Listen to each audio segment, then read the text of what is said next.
lalawigan ng Bulacan dahil sa angking kagandahan ng mga tanawin at mapagpalang kalikasan ay tinawag noon ng mga namamanghang dayuhan na Hardin ng Pilipinas. At sa malawak na hardin na ito, matatagpuan ang isang bayang hitik na hitik sa kalinangan at kasaysayan, ang bayan ng Malolos.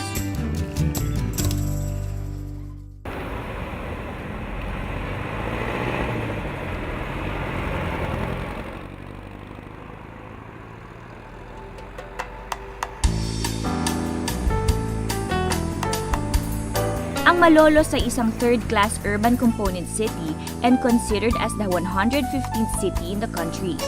Ang bayang ito ang capital city ng lalawigan ng Bulacan, the seat of the provincial government at isa sa 3 lungsod ng Bulacan.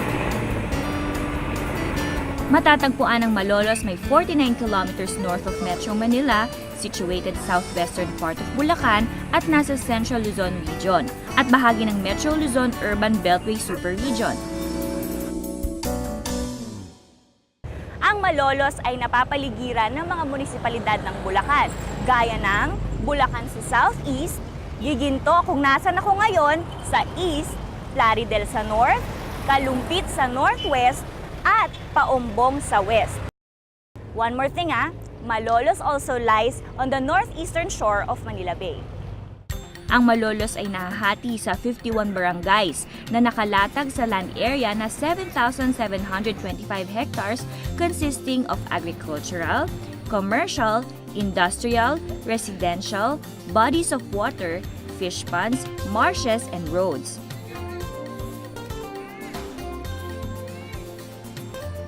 Kabilang sa mga barangay na ito ay ang mga island barangays sa baybayin ng Manila Bay.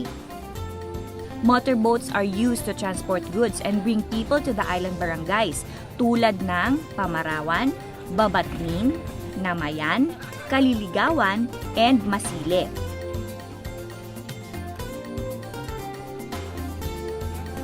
Sa mga pantalang ito nagsisimula ang araw ng mga taga-Malolos dahil dito ay sinasagawa ang masiglang kalakalan ng mga produktong dagat tulad ng isda. Ang pangalang Malolos ay sinasabing nagmula sa Tagalog word na paluslos, meaning downwards o pababa, na ang tinutukoy ay ang mga ilog na bumababa patungo sa Manila Bay. The name resulted from a misunderstanding among the first Spanish missionaries. Nangyari, meron dumating na mga misyonero ng Kastila. At kung sila humahanap ng mga puok na maipalalaganap nila yung kanilang reliyon, napunta doon sa lugar ngayon na yan nga ang Malolos. At itinatanong kung ano yung lugar na yon. Ngayon, kung hindi marunong ng Kastila ito mga tinatanong na katutubo, ang akala nila, ang itinatanong kung saan tumutungo yung ilog, yung agos ng ilog. Ang sagot nila, paluslos. Ngunit binabanggit sa tala ng kasaysayan na bago pa man dumating ang mga Kastila ay maunlad na ang kabihasnan sa dakong ito. In 1580, 8 years matapos ang Kingdom of Manila ay nakubkob ng mga Spaniards mula kina Raha Sulaiman at Raha Matanda.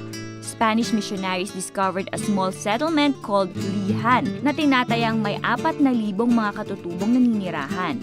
Ang pangalang Lihan ay ancient Chinese name ng Malolos, na ang mga namumuno dito noon ay kilala sa tawag na Gatsalihan or Gatchalian. The richness of the soil and the convenience of its location made Malolos an important trading post for the native inhabitants and the traders from Cathay or China. Noon pa man ay nag-flourish na dito sa bayan ng Malolos ang kalakalan bago pa man dumating ang mga Kastila. Ang Malolos ang seat of the provincial government of Bulacan. Located in Barangay Mohon, matatagpuan dito ang iba't ibang government offices, government buildings at public services ng provincial government. Pangunahin na dito ang Capitol Building. It also houses several provincial branch offices of several national government institutions and offices. Sa harap ng Capitol Building ay naroon ang monument ni General Gregorio del Pilar, which contains the tomb and equestrian statue of the hero of Tiran Pass.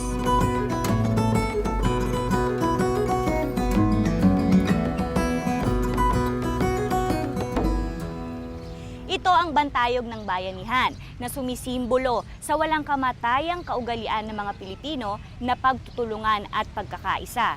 Ito ay palaging magpapaalala sa ating salinlahi upang patuloy na magningas ang bayanihan sa puso ng bawat Pilipino, lalo na ng mga Bulakenyo sa kasalukuyan at sa hinaharap.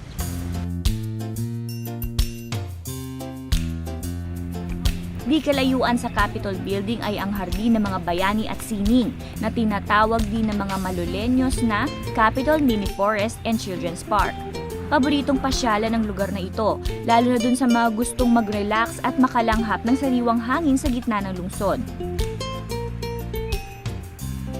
Paano nga'y puro puno ang lugar na ito at sa mga lilim nito'y ramdam mo ang magandang layunin ng lungsod ng Malolos na mapanatili at maingatan ng kalikasan. O yun o, may grupo ng mga kabataan. Kita, puntahan natin. Hi! Hi! Ano ba? Nagawa niyo ba dito? Teka, saan ba tayo ngayon? Ano bang tawag dito? Ito ba yung park ng ano? Capitol. Okay, bakit naman dito kayo nagpapahinga? Kasi po, tahimik at maraming puno. Dito po kasi bawal po magyosi, saka masarap po tumambay dito, smoke free. 3 years na po kasi yung rules na yun dito. Marami ba mga historical dito, landmark? Marami po nangyari dito. Ano favorite spot niyo dito? Yun po, yung Capitol Park po. Yon? Apo. Bakit naman yon? Masarap po kasi tumambay doon. Siya ba leader niyo? Apo. Siya talaga, no? Siya yung Okay, sige ha. Pahinga lang kayo dyan. Salamat. Bye-bye po.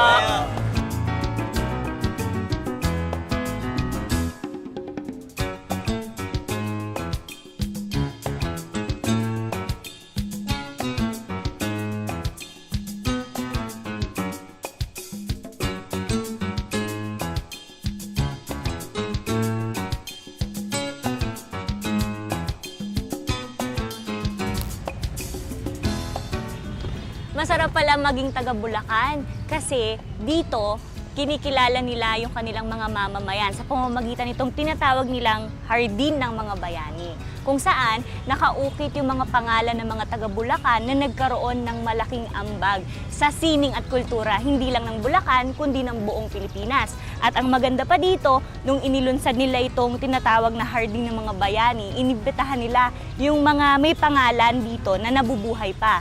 At ipinaukit nila yung mga palad dito sa tabi ng kanilang mga pangalan.